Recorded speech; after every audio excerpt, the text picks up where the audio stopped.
Le premier bulletin de la journée présenté par Ibou Diouf.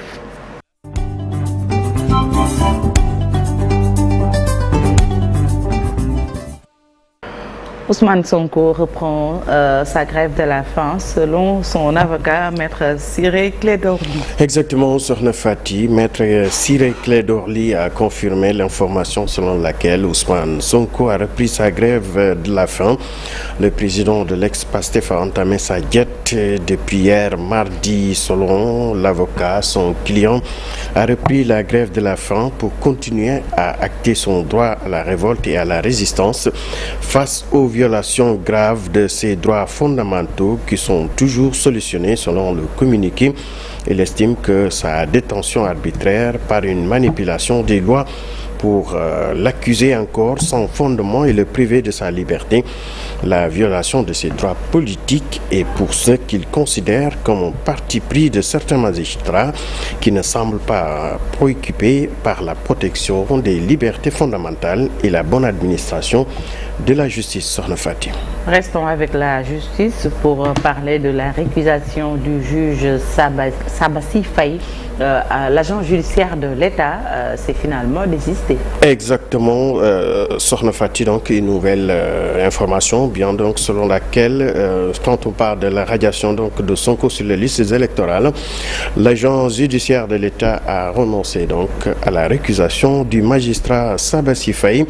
Donc une information que nous allons poursuivre, Sokhna Fati, suivre de près autant pour moi, pour avoir plus de détails livrés donc à nos chers téléspectateurs. Et puis, droits de l'homme, éviction du Sénégal du comité des droits de l'homme des Nations Unies. Le ministère des Affaires étrangères apporte des précisions. Et c'est à travers un communiqué, donc c'est comme s'il essaie de répondre à une certaine presse comme mentionné sur le communiqué. Donc, dans ce communiqué, une certaine presse a fait état de l'éviction du Sénégal du comité des droits de l'homme. Le ministère des Affaires étrangères et des Sénégalais de l'extérieur tient à préciser qu'il s'agit là d'une fausse information. En réalité, les élections qui se sont tenues le 10 octobre 2023 à New York concernaient non pas le comité des droits de l'homme, mais le Conseil des droits de l'homme où siège déjà le Sénégal depuis 2018 pour un dernier mandat de 3 ans qui court jusqu'au 31 décembre 2023. Et en conclusion, en aucune façon, le Sénégal n'était concerné puisque ne pouvant pas se présenter à ces élections.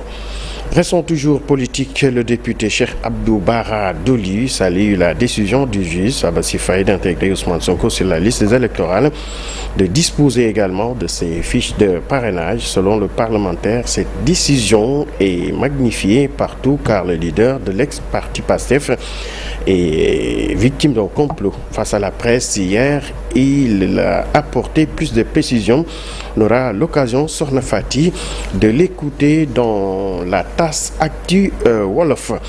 Parlons à présent du changement à la tête de l'administration pénitentiaire. Le nouveau directeur, le colonel Abdoulaye Diagne, qui remplace le colonel Jean-Bertrand Bokandé, promet de renforcer les acquis pour une meilleure prise en charge. On l'écoute au micro de Yaya Diallo. Tamit am nañu suñu touche personnelle, dañu continuer liggéey bi, dañ ci def suñu touche personnelle pour que personnel bi seeni conditions yi ñuy liggéeyee gën a mucc ayib, waaye itam suñu mbokk yi nga xamante ni caabi daf leen féete ginnaaw ñu gën a jàppale.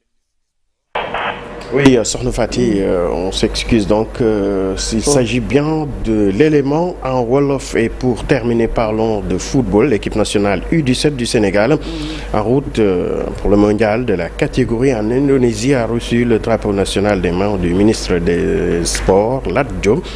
Ce dernier réclame de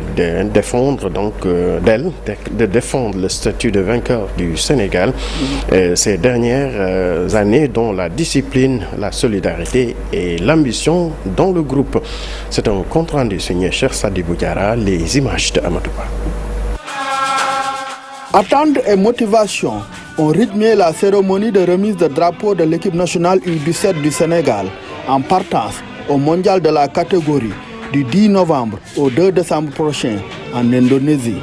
Chers Lionceaux, Il convient de considérer qu'au-delà des attentes légitimes du peuple sénégalais, vous avez aussi l'honneur et le privilège de représenter le continent africain.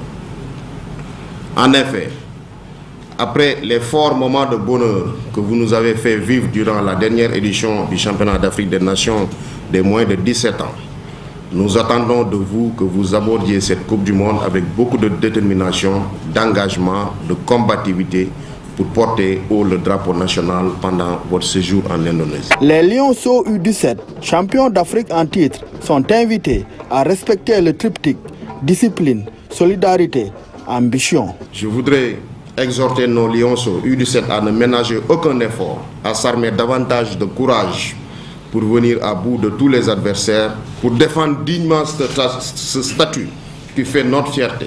Il vous faudra, chers Lionceaux, respecter strictement les consignes de vos encadreurs, avoir un comportement exemplaire et faire preuve de solidarité tout en restant très ambitieux. Sans appréhension, les protégés du sélectionneur Serigne Saliou Dia sont contents de leur préparation. Tout ce dont nous avions besoin, nous l'avons eu au cours de la préparation, comme ce fut le cas lors de la CAN. Nous ne manquons de rien. Nous visons le titre au mondial.